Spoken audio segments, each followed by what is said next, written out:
It sounds like it's fantastic to be here. Thanks very much for welcoming me this evening on your last get together of the year. Oh my gosh. I, I hope I haven't closed the establishment. Just kidding. Um, anyway, thanks to everyone for coming together and helping one another with your study and practice of Dharma. I'm very excited and happy to be part of this. And I'm really thrilled to hear that you're going to have Lama Jinpa joining you in January because I've come to know him. He was not in my retreat. Of course, I like to joke around that we were the maiden voyage of the Starship Enterprise. We were the very first of the 3-year retreatants back in '93. And we graduated in '96, so he was the fifth retreat, which was 15 years later. So anyway, but I've met him, I've heard him teach. He's wonderful, and I'm really excited that you'll have a chance to hear from him. And I'm busy looking for other lamas to be speakers for you next year. So I'm kind of looking forward to some interesting new voices and to hear what you think about them all. So we are working on this book. The Guide to Shamatha and Vipashyana Meditation by Thrangu Rinpoche. And I need a little help. So I'm hoping that one of you will remember what page we left off on. Okay, we got an answer there. Do we have an answer from Dana? 22, I believe. Mental Okay. methods. Mental methods. Okay, thank you so much because what happened was turns out I have 2 copies of the book and I had used I have, both of them.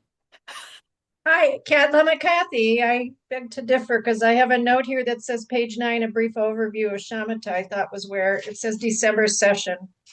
It's Uh-oh. my note. We didn't Uh-oh. finish the chapter 1. Okay. Oh, oh gosh. Now what do we do? We have 2 ideas. Hang on a second. Let me take a quick look. Jody's somebody's raising their hand. Oh, great. We have a tiebreaker. Tiebreaker. Go, Jody. No, I wasn't raising my hand. I think Okay. Wendy might know though, or I think my Wendy, did you write it down? You know what? I always put it in my notes and I can't, I tried to look before, I looked before we went Okay, on well, and I Mike's don't got do it too. it. Mike has it. So Mike got it. All right, perfect. Yeah, page 9 is where we stopped. Okay, my mistake. Sorry. Maybe that's where I read to. Oh, okay. I Oh, understand. Yes, yes. That will work. That will work. Okay. So page 9. Thanks very much. And I'm going to put all of my post-it notes in one book. And I have it ring bound. So hopefully I will now know which one I am using. See this, the gray hair is starting to affect my brain. I'm just saying. I'm just saying. So, okay, now I know. Yeah, because I actually did make a short, I made a note about what we were going to talk about this time. So at least I did that. I just put it in the wrong book. I found it in December too, December 9th. I just did. Great. So Okay, page 9, right? Okay. Yeah. All righty. Thank you so much. So starting our program tonight with a sense of taking refuge in the Buddha, Dharma, and Sangha and that we will listen to this teaching from Thrangu Rinpoche as students of Dharma who will try to use these principles in our lives. I'll recite a short refuge prayer in Tibetan. O Sanje Chudan Sochi Chonam La Changchu Pardu Dani Kyapsu Che Daji Jinso Ji Pe Sunam Ki Drola Penshir Sanjay Druparsho. And now the four immeasurables. Semchen Tamche Dewa Tan Dewe Gyutan Tempa Gyurchik Dunga Tan Dunga Gi Gyutan Trewar Juchit Tungam Hepe Dewa Tampa Tam Hindrawar Juchi Nerin Chantan Yidan Drohe Donyen Chimpula Nepar Jurichik. And now a short 7-branch prayer. Chatsal wadan chuchin shapadan jesu yirang kerjing soha yi kewa chunze dagi jisapa tam cheda jancha chirno. And now a short prayer asking for the blessings of our Guru.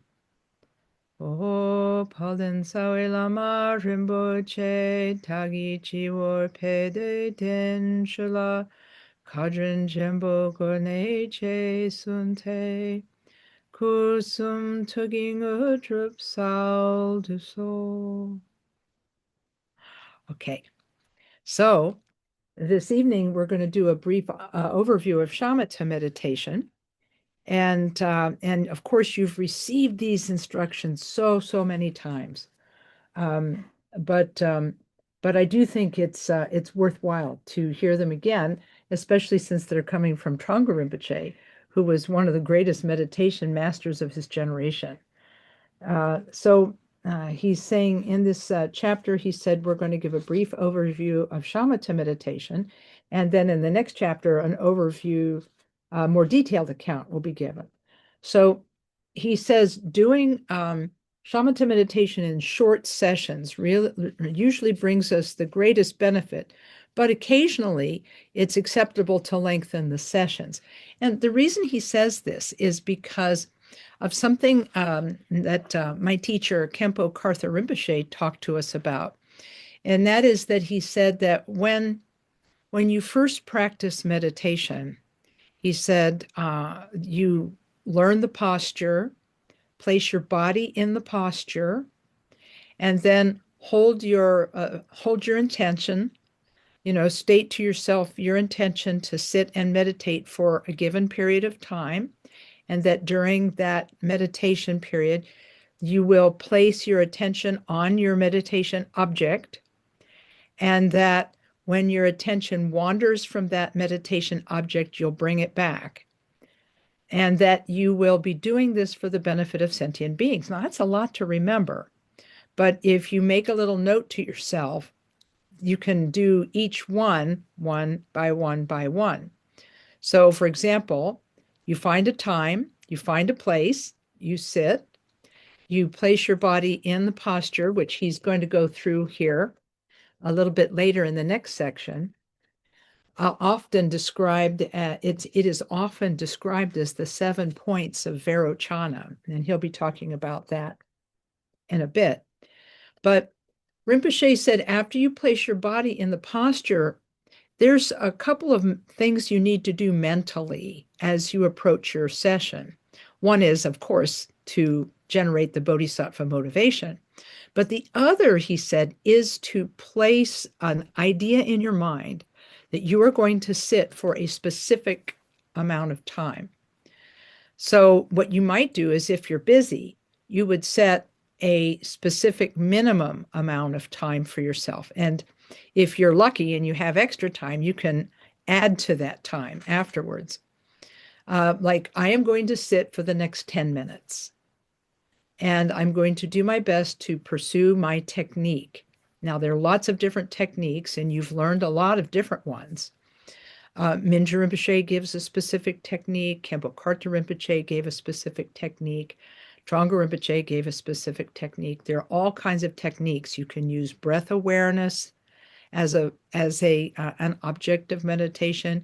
You can be attentive to a visual object. I don't have a pretty one right now. I have this pill case that's kind of got a nice design on it. But it's best to use an image of the Buddha, Shakyamuni, Taisita Rinpoche said, if you're going to use a visual object, yes, you can use a stone, and yes, you can use a stick, each of which, can be short or long.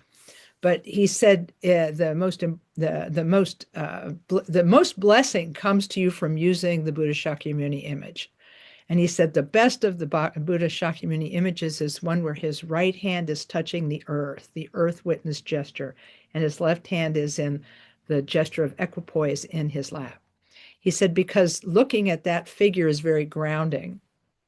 So you can use a visual object, you can use the breath awareness, you can even use sound as meditation. Khenpo Rinpoche said, music is a little iffy, he said, because he said he preferred natural sounds like the ocean, which you're very lucky for where you live because you can get to the ocean pretty quick or have a nice recording of it.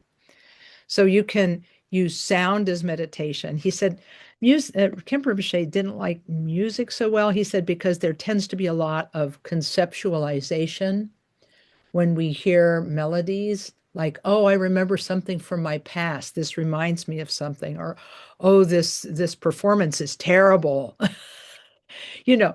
You can have lots of judgmental thoughts that happen to you when you're sitting and listening to music. But he said, if you're listening to natural sounds, he said it's a little bit easier to just be attentive to the sound without judgment. Because whether you use a visual object of like a small Buddha image, or you use the breath, or you use a sound, or you use a visual object, whatever you use, he said the idea is to place your attention and leave it there. And then your attention will probably wander after a few seconds of being attentive to the object, whether it's sound or whatever. You'll be attentive to the object, and then your attention will start to loosen and wander. And so he said, when you first sit down, say, I'm going to sit for the next, let's use 10 minutes, right, as the example. For the next 10 minutes, I'm going to sit, and I'm going to place my attention on this object. And when my attention wanders, I will return it. And he said, you'd be surprised that actually stating it to yourself and also stating your bodhisattva motivation, and if you have time, taking refuge in the Buddha, Dharma, and Sangha as your reliance, doing all those things, he said, will help you stay in the meditation session for longer, at least for the 10 minutes. And then if you're using a timer, I would recommend using a timer so that you don't like have to watch your watch or watch your cell phone or whatever. So in that way, doing that, you can do a short session of 10 minutes and then dedicate your merit and then let your mind rest for a moment. And then if you had planned to sit for half an hour, you could do another short 10-minute session, starting with refuge in bodhicitta, starting with the bodhisattva motivation, starting with the I'm going to sit for the next 10 minutes, and so on. And the reason that Thrangu Rinpoche is saying this, that short sessions are the best, even Mingyur Rinpoche says this, short sessions are the best.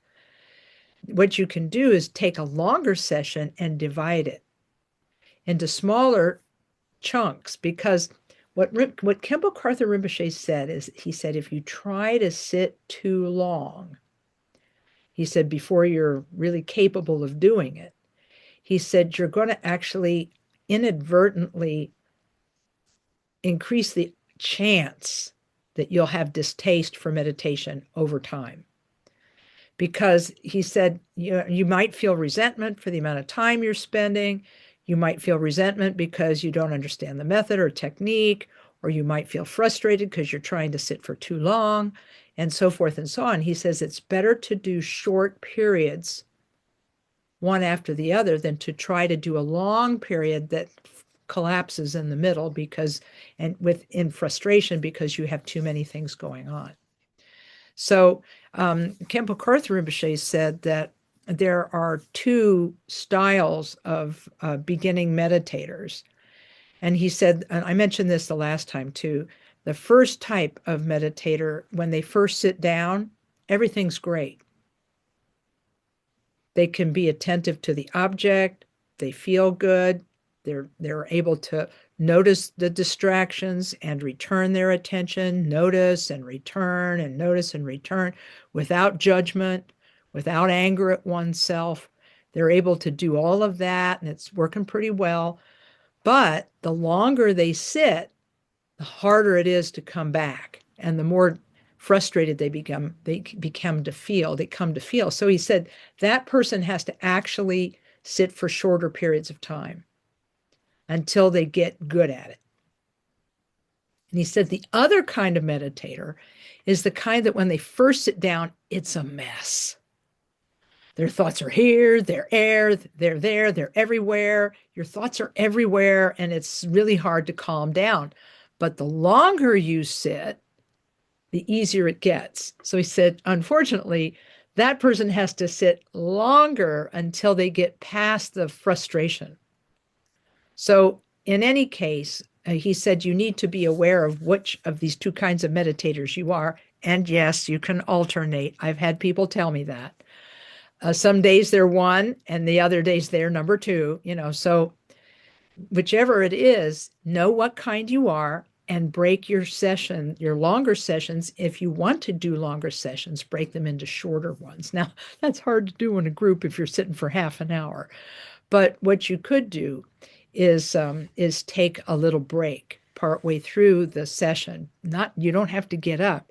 You can just mentally dedicate the merit of your first mini session, and then just take a few minutes to let your mind just relax and expand. Just relax. And then apply yourself for the second part of your meditation session. So that's something to kind of keep in mind. Sorry, I kind of riffed on that a bit, but there is a reason why Thrangu Rinpoche says doing shamatha in short sessions usually brings the greatest benefit. And the reason for the greatest benefit coming from this is because you're fresher. And the other thing is that if you do short sessions where you can be really attentive, the cumulative effect of short sessions in which you are really attentive is more than the sessions if you do occasional long sessions once or twice a week. So Khenpo Rinpoche said short sessions every day bring a cumulative benefit that you don't get when you only meditate like on Mondays and Fridays for an hour. He said that doesn't give you as much benefit as these short daily sessions. So that's speaking in favor of short daily sessions. So he said, Thrangu Rinpoche goes on to say, we begin shamatha by sitting in the meditation posture. And then he said it's sitting on the ground, legs crossed, back straight, hands on your knees, or in the mudra of equanimity, left hand on the bottom, right hand on the top. Thumbs don't need to touch, but they can rest against each other. So the idea, you can put that in your lap. But Khenpo Karthar Rinpoche said, he said, for my money, he said, it's better to have people put their hands palm downward on their legs than to try to sit like this. Because he said, if you can't sit in the 7-point posture with your legs fully crossed in what we call the lotus posture in yoga, the full lotus posture.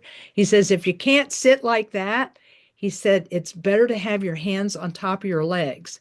He said, if you can sit in the lotus posture, fabulous, because then your feet will be the prop for you to prop your hands on. He said, otherwise, people find themselves hunching forward and eventually kind of collapsing forward. And he said, that's not good for your back. It's not good for your mind. He said, because if you're leaning too far to the front, leaning too far to the back, leaning too much to one side or to another side, he said it actually impacts your thinking. So he said it's better to have a nice straight posture that you can hold for a short period of time. I'm just, anyhow, that's what he's talking about. Then he said, if we can't sit cross-legged, that's all right. Yeah, because I sit in a chair now, so I have to be able to sit in a chair. Then He says, after sitting in the proper posture, you begin to work with your mind to keep it free from distraction. He says, first, we must not dwell on the past when we're meditating. We don't think about the past. We don't engage in our recollections. Second, we don't beckon the future, which of course means we don't speculate, plan, or think about the future. And of course, we have to plan and speculate in post meditation. But in meditation sessions, we don't think about the future. You got to be here now. That leaves the present moment. In meditation, he said, we experience whatever is directly in the present moment, because your mind's experience won't stop simply because we're not thinking about the past or future. These instructions of dealing with the past, present, and future are the principal instructions for meditation. But if we find we can't do this, we can supplement this by using the breath as an anchor for our mind. There are different ways that it can be done. He said we can count the breaths in or out. We can simply follow the breath with our mind's attention. In any case, as the Buddha said, when we have a lot of thoughts, when you have a lot of thoughts, follow the breath. So when we begin to meditate, Thrangu Rinpoche says, we should do it for a short time, but do it again and again. The whole point is to develop the habit. If at first we meditate too long, our mind will become more and more agitated and difficult to control. See, it's what Rinpoche said, right? If we meditate for a short time and we do it many times, then each time our mind will be fresh and clear and able to settle down more easily. So we should meditate again and again until the habit grows stronger. So he says it's important to control the mind. Now, that's a little bit of control is a tough word for us in English. It's like, oh, control. It's a little different than that. It's more like making friends with your mind. More like taming your mind than it is, getting to know yourself. I don't know if any of you have watched the Dharma talks at Columbus KTC, but Eric Weinberg, one of my favorite guys to give Dharma talks, he talks about like taming your puppy, your little puppy mind, taming it. And you have to be kind to the puppy, and so forth. And so you have to tame your mind. You don't necessarily have to control it, but you have to tame it for sure. So he says the uncontrolled mind is strong and dangerous, like an angry elephant or an angry horse. Khenpo Rinpoche. He came from horse people, so he talked about horses a lot. He says, not only can it not be controlled, but it just goes its own way. Kind of like headstrong people. I wonder who that could be referring to. But he says if we can tame it or control it if we use the right tools. There are two tools that we learn in meditation. We've talked about these before, but he introduces them again here: mindfulness and alertness. Remember when we were looking at the diagram of the 9 stages of shamatha, the meditator chasing their mind? The mindfulness is like a rope or a lasso, where we establish a connection to our thinking mind. We establish a connection and establish a thread of being attentive to the object. And alertness is the other skill of meditation. And alertness comes into play when we notice we are no longer with the object of meditation, but our attention has wandered off. So mindfulness is establishing the thread that we are meditating, the thread of practice and application that we're meditating. Alertness is that faculty of mind that allows us to notice when we're not being mindful. So he says, alertness is knowing exactly what we're doing while we're doing it, and mindfulness is having control and not letting it run out of control. When meditating, he said, we shouldn't follow a thought about the past or speculate about the future, and shouldn't be involved with what's going on right now. Thoughts of the past are like what we did yesterday. Thoughts of the future are like what we're planning to do tomorrow. And thoughts of the present just pop up like, oh, I hope I don't miss lunch. Or this meditation is boring. In all cases, he says we shouldn't follow the thread of these thoughts. We should just relax and leave thoughts alone by not following them one way or another. For instance, in our meditation, we may think of something that happened a month ago, or a thought we just had, and say, I've been thinking about this. Doing this just ends up following that thought with another thought and another thought because they chain on one another. One thought chains on another, like a chain. Then he says, we should not follow them. Similarly, he said we may be planning for something next week and think, I shouldn't be thinking about this. We must avoid following thoughts in our meditation because meditation is simply leaving the mind just as it is without being too relaxed or too tense. If we can manage to do this, we'll find that the mind calms and tames naturally by itself, even after the meditation session. So do you folks have any questions? Like, how has it been for you? How has it been for you guys? Do you have like specific things that bother you a bunch when you're meditating? I'd be interested. Share your obstacle. We're going to have a share your meditation obstacle support group now for the next 10 minutes. Who has one they want to share? I have a weird one. Okay, go for it. Yeah. Weird is great. So, We love you. I know. So every time many times when I get ready to meditate, my cat comes up to me and he starts wanting to walk around, sitting in my lap. So should I just I mean, I stay through it, but but I'm thinking about what he's doing. Oh, yeah. Yeah. Yeah, exactly. Well, here's the deal. There's like a third skill we're getting from meditation that nobody talks about. It's not in the book here. It's patience. Oh, yeah. Okay. All right. So that it's an unspoken thing, but I think one of the things we have to do when we're meditating is understand that this is about practice and not about perfection. That's why they call it the practice of meditation, not the instant perfection of meditation. So if the cat comes in, here let's use an example. Okay, so let's this is an example I use a lot. So you might live in a housing project, right? And you might have neighbors, right? And the neighbor comes home and slams the car door real loud, and you're like, oh, how rude, Or you might think, are they parking in my space again? Whatever, right?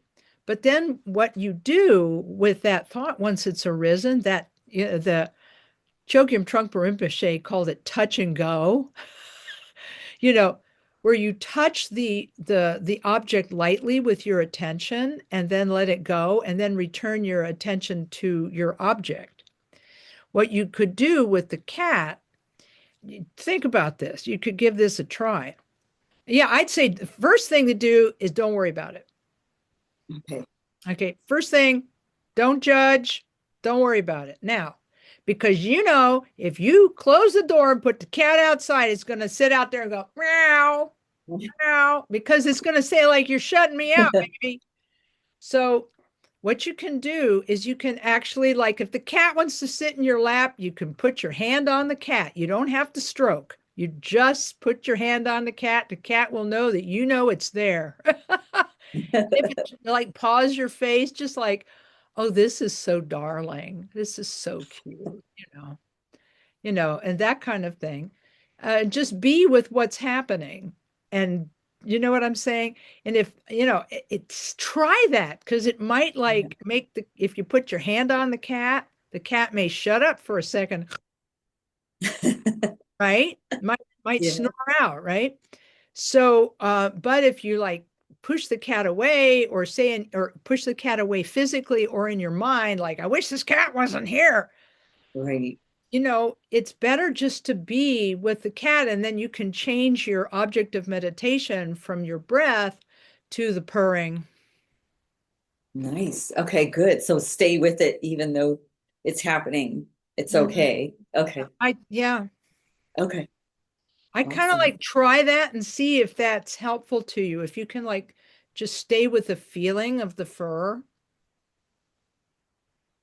Just stay with that purring, stay with the sound. And just, so you're just shifting your attention to this new object. I like it.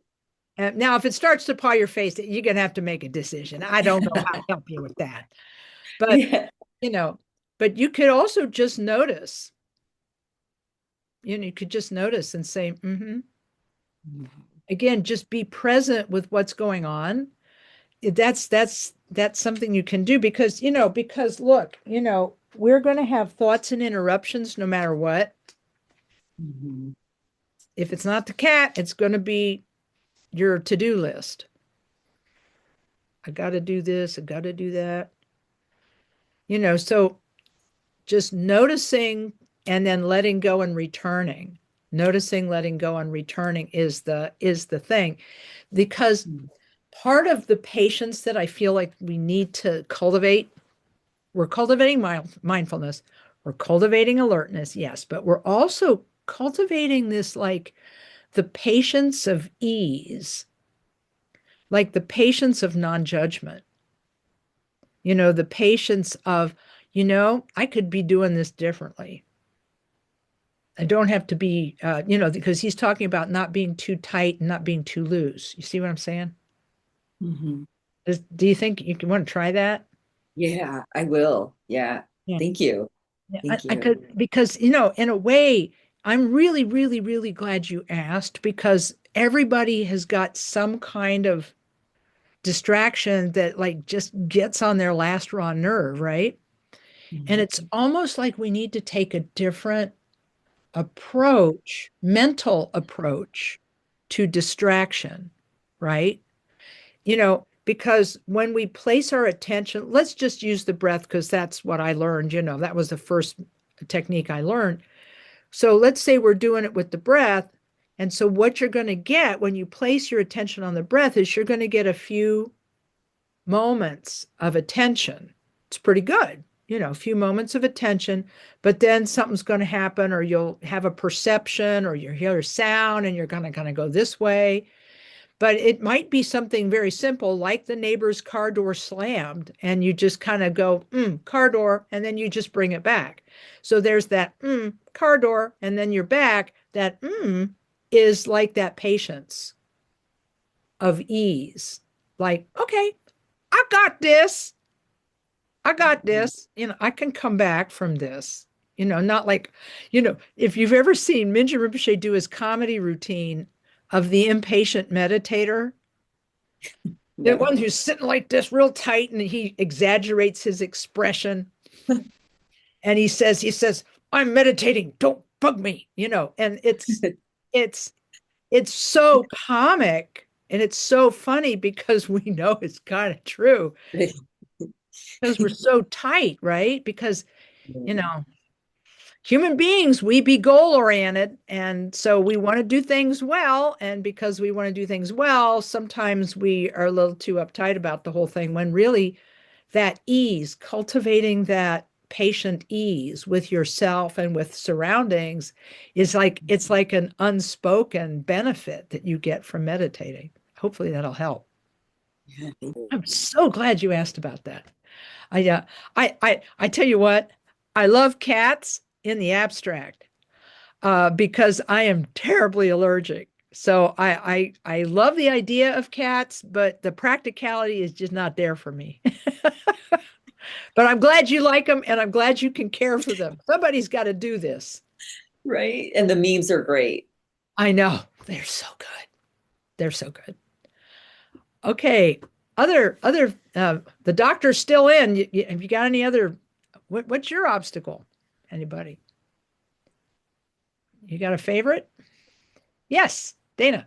So I just had a question about like your gaze. Sure. Like if you're using the breath, my understanding is your gaze is kind of soft and you're not really focusing on anything. Mm-hmm. Yeah. But if you switch it to like looking at the Buddha, would it be sharp then? Or Mm-hmm. like how does that change? I love it that you have asked about this. Yes, I can answer both questions. Yes, the gaze is do you wear glasses? Do I see correctly? Okay. All right. So we've got a specific, there are two kinds of glasses. There are glasses for people who are nearsighted, and there are glasses for people who are farsighted, and then there's all kinds of other kinds, right? But those are the two basic kinds. Thrangu Rinpoche, this is like super, super specific. I am nearsighted. And I had both Thrangu Rinpoche and a Tibetan doctor, Akhong Rinpoche, tell me nearsighted people got a problem.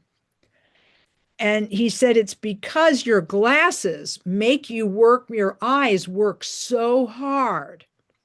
Your glasses, for nearsighted people, their glasses make their eyes work so hard to see clearly because he said, you're probably going to be better off just taking them off.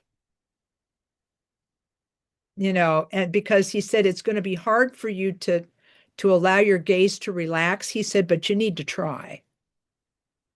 You need to try to relax that gaze. Not so that you go cross-eyed or anything like that, but just like you're gazing, like I'm going to try and do it right now. It's like you're gazing generally and allowing it to be diffuse.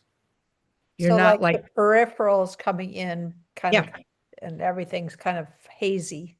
Yeah, you're not burning a hole in the floor with pinpoint precision. You're But not. if I'm looking at the Buddha, Okay, so now for that's a different answer, but it's the same answer.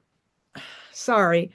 I will eventually give you, hey, Jody, could you make a note of this?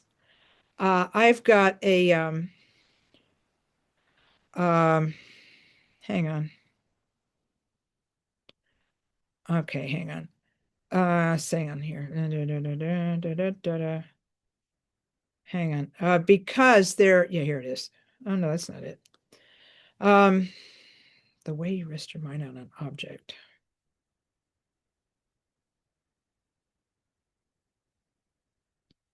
I have this in a note. Okay, let's see if we can find it. If not, I'm going to have to dig it up in the book. It's page 88 in this one book I've got. And now I can't remember. Stand by. Page 88 is like one step away from me. Let me go get it.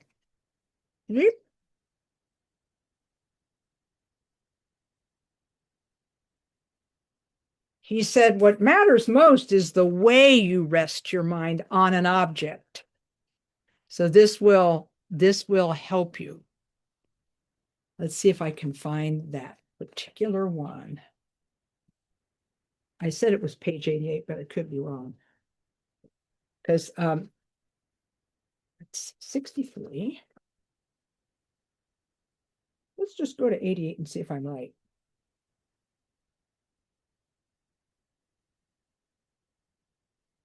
I'm indeed right. Okay. Oh, wait a minute. No, that's not it. Oh, I see that. I see that was why I wanted to share that. Okay. Yeah, I understand that. All right.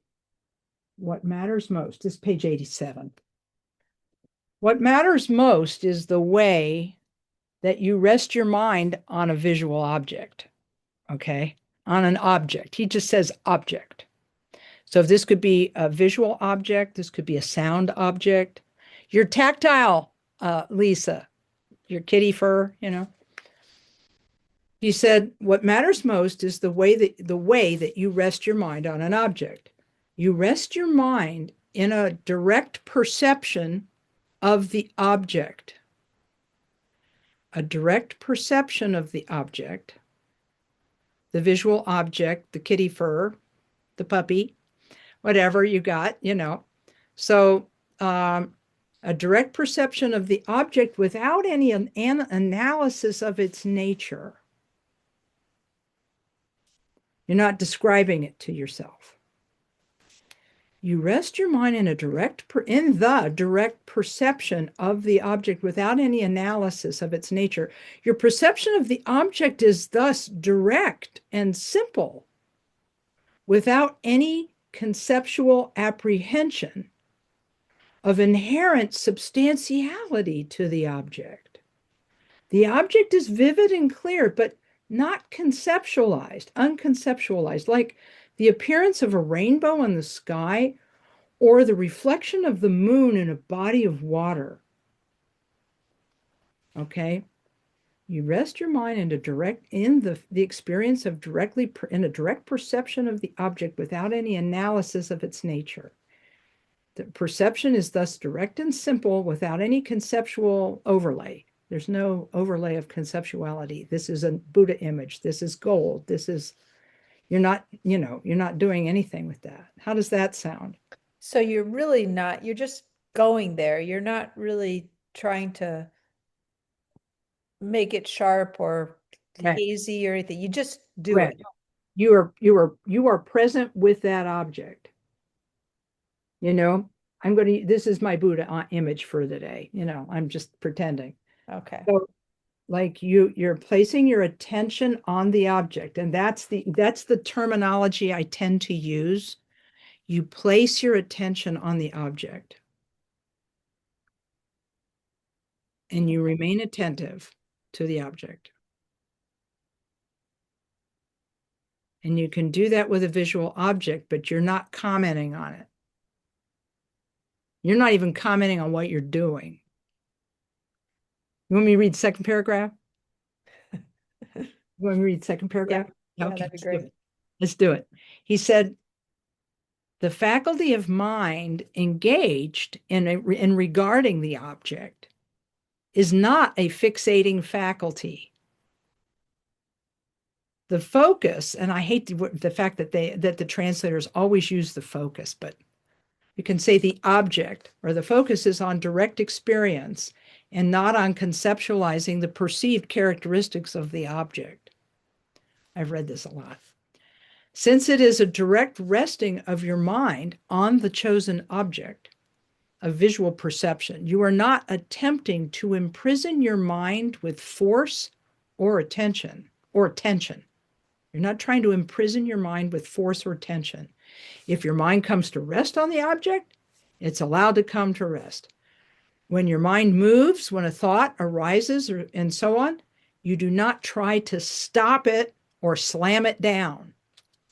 See, there's that ease, that patient ease that we're trying to cultivate.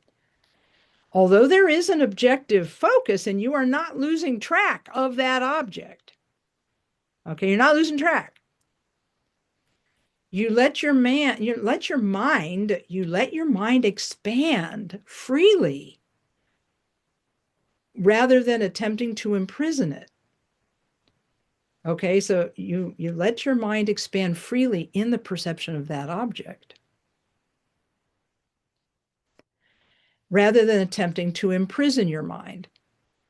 This also means, he says, you don't impose any idea on the activity you are engaged in. You don't think, I'm meditating now, or this isn't meditation, it's not going well. You don't invest a great deal of hope in the mind coming to rest or cultivate anxiety that thoughts will arise, and so on, through abandoning any attempt to control or suppress the functions of mind. See, and there's your kitty cat. You know what I'm saying? There's the kitty cat example. You're not trying to imprison or, force the cat away. Through abandoning any attempt to control or suppress the functions of mind, you are actually cutting through all of the thoughts that arise. In other words, you're not fighting those thoughts, right?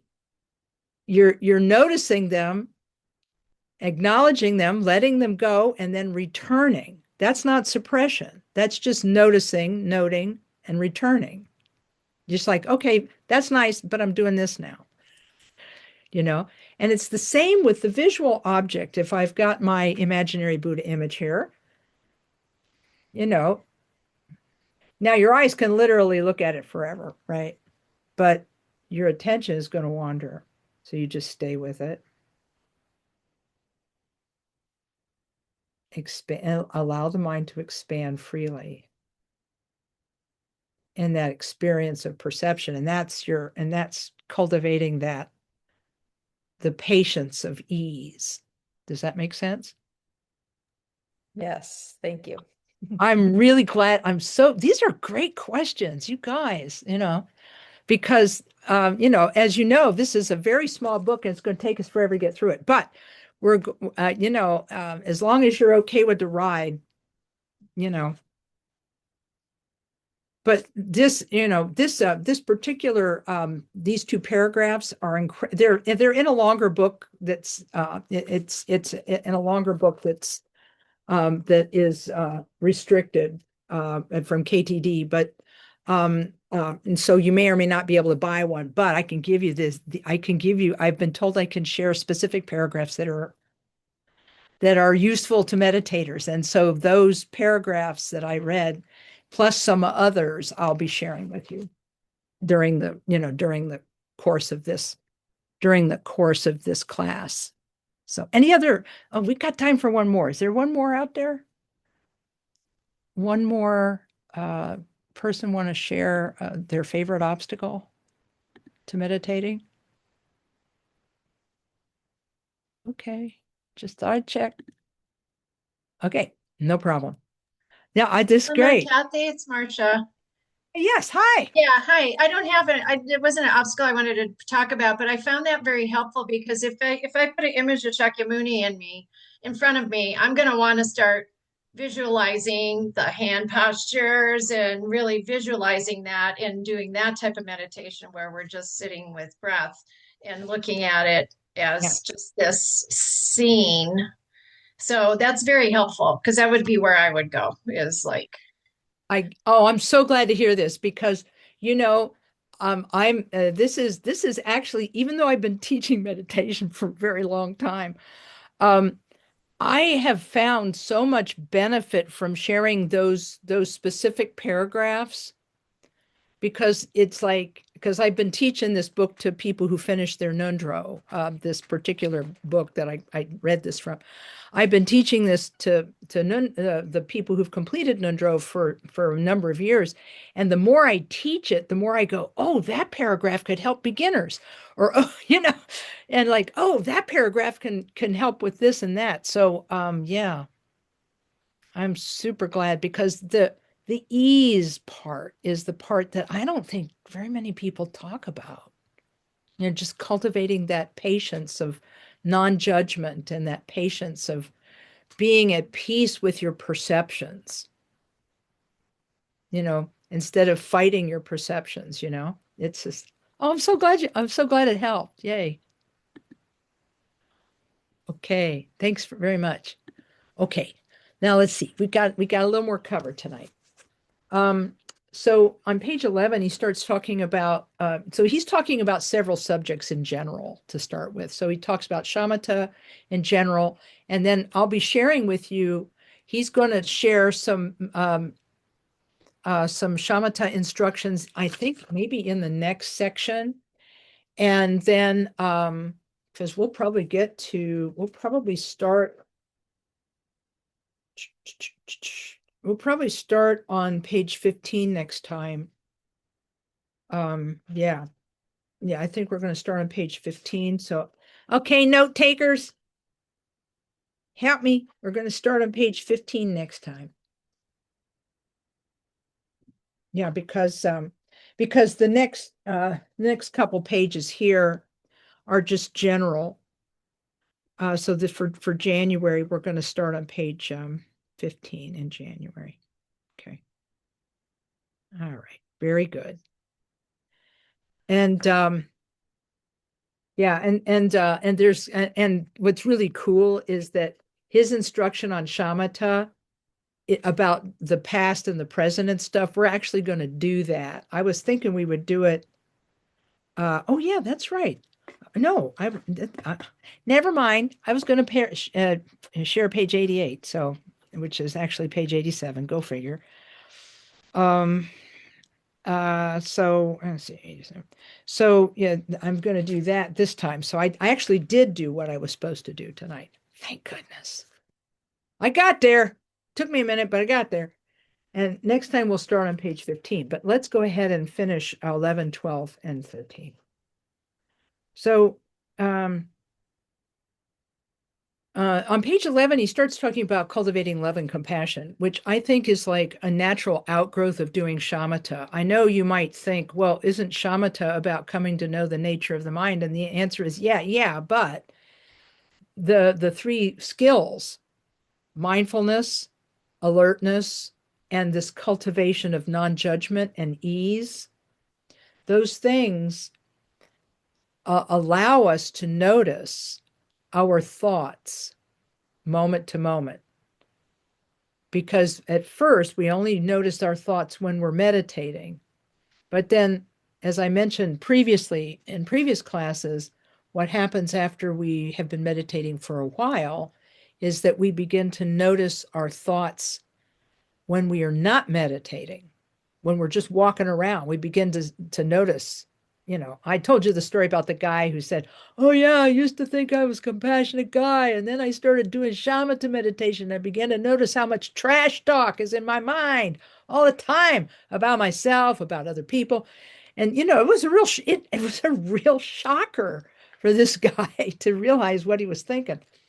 So Thrangu Rinpoche said that when you do a lot of shamatha meditation, he said after a while you kind of, and I mentioned this last session too, that you kind of like wake up one day and you realize there are all kinds of people sitting around me and they're all thinking stuff too, and they're all worried about different things and they're all feeling different things, and you begin to feel a little empathy for the people who are with you.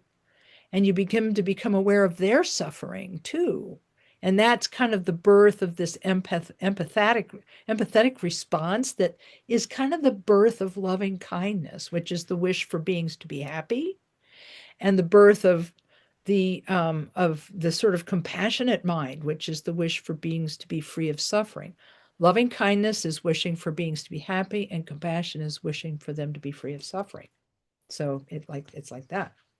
So here's what Thrangu Rinpoche says. He says, it's necessary to cultivate love and compassion, which are essential for our Buddhist practice. Being loving and compassionate benefits us.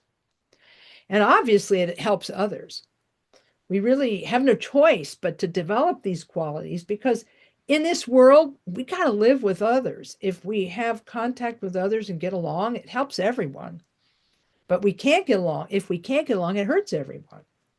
So we need this. We need to cultivate the desire, the loving kindness, which is the desire for beings to be happy, and compassion, which is the wish for them to be free of suffering. He says, because all humans possess Buddha nature, they have an innate desire to help others, because they all have this spark of goodness within them. And that spark of goodness, that Buddha nature that's within us, if we cultivate it, it begins to blossom. However, he said our love and compassion tend to be limited. Right now, we got fences. We got fences of, beyond which we cannot feel love and compassion. So he says they usually love their friends, but not others. So what we should be doing is to expand those feelings of love and compassion until they're unlimited.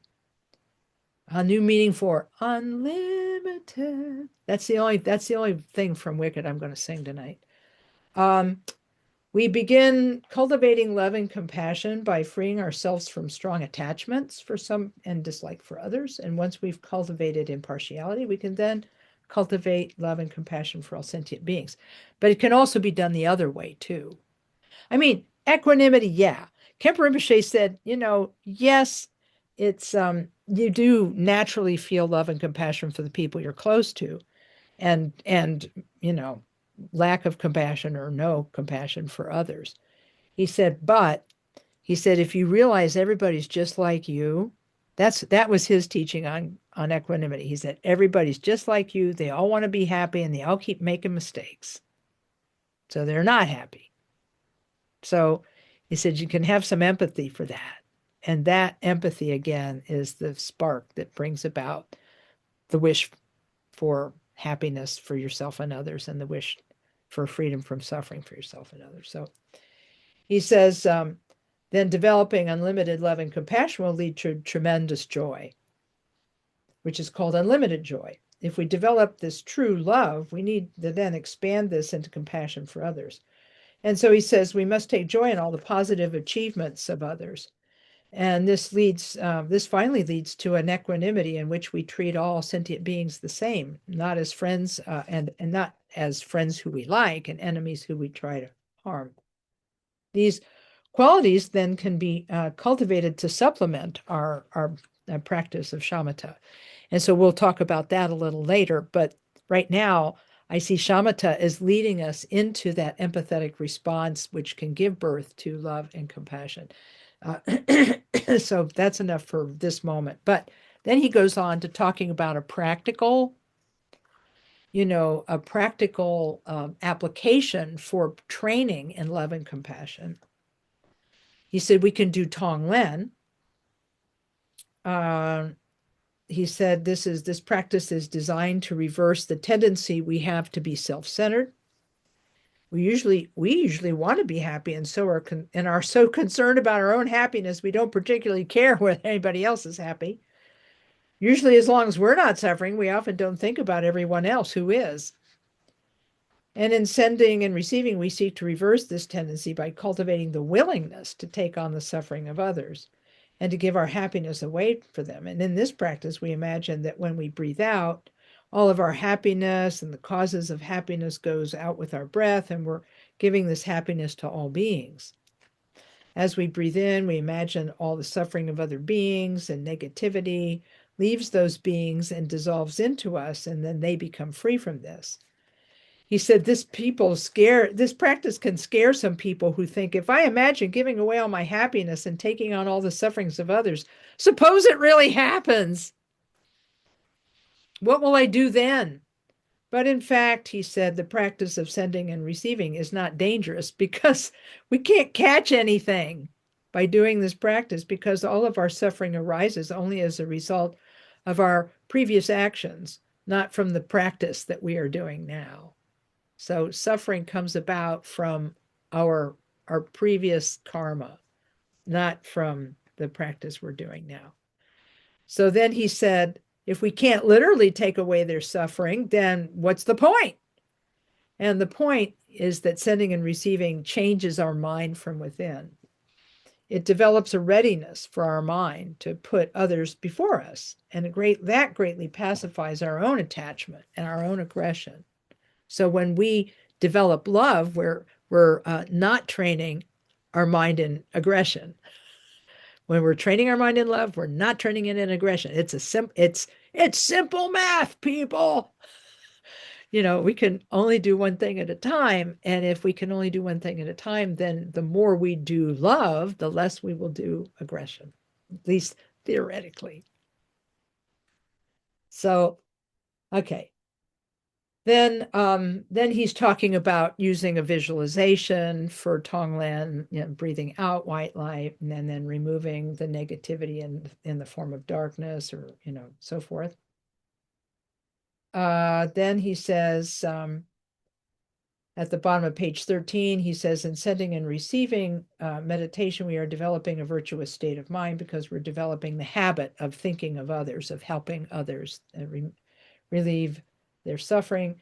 Now, if we find we do have some fear, he said we can visualize it in the center of our heart as a very white, luminous free syllable or a small sphere of light. Khenpo Rinpoche said you can always replace a seed syllable with a small sphere of light if you can't see Tibetan letters. And he said that like the rays of light that we breathe out, and when we breathe in all the dark, grimy stuff, we imagine that it is filling our entire body and it all dissolves into the Hri. So he's giving a workaround. but Khenpo Karthar Rinpoche gives an even simpler workaround in his book Dharma Paths. Oh gosh, is it really that time? We're gonna have to quit. Sorry. In his book Dharma Paths on page 118 and 119, where Khenpo Rinpoche teaches Tonglen meditation, he says you can also, if you don't want to do a visualization, he said you can just know. He said that as soon as the suffering merges with you, he said it dissolves, it meets your Buddha nature. I'm sorry, it meets your Buddha nature, meets your bodhisattva intention. It meets your pure bodhisattva intention in doing the practice. So it meets your pure bodhisattva intention and your pure bodhicitta mind. And he said, all that suffering dissolves into nothing and disappears. Unless you think it's a mistake, he gives an example. He said, it's like you have a little pile of dust in your hand. A wind comes and blows it away. So we'll talk more about sending and receiving in subsequent classes. But in this particular chapter of the book, Thrangu Rinpoche is giving us a general introduction to how these three practices, shamatha, love and compassion, and tonglen, how they are all an outgrowth of one another and how they actually help one another. So we can talk more about that next time. Maybe we can start there. How the three practices, I'll make a note that how these three practices help each other. But meanwhile, you can do your homework, which is trying the short sessions. So try those short sessions and see if they help you, or try these techniques and see if they help, right? And then next time we'll talk a little bit. We'll start by talking a little bit about these these three practices and how they help each other, right? Okay. Since we're running over time, I better not take any more questions. But does anybody have anything that's an urgent, pressing matter? Because I don't want to say if anybody has anything. Sorry about that. I didn't mean to run over. But the questions were really good. Okay. Okay, so now I am prepared. I have Post-it notes. How did I survive? How did any of us survive? I heard the story on NPR of how the Post-it note got invented. It was a guy who worked at 3M who developed, he either was a choir master or the member of a choir and church. And he had to mark his book in a way that wouldn't mark up the book in a permanent way. And he figured out that if you made the right kind of adhesive, you could stick it and then take it up and stick it again. And so began the small product that changed my life and made my waning memory revived. So, well, you guys are the best, and I wish you a lot of good luck. And thank you so much. Oh yeah, no, thanks. Thank you too.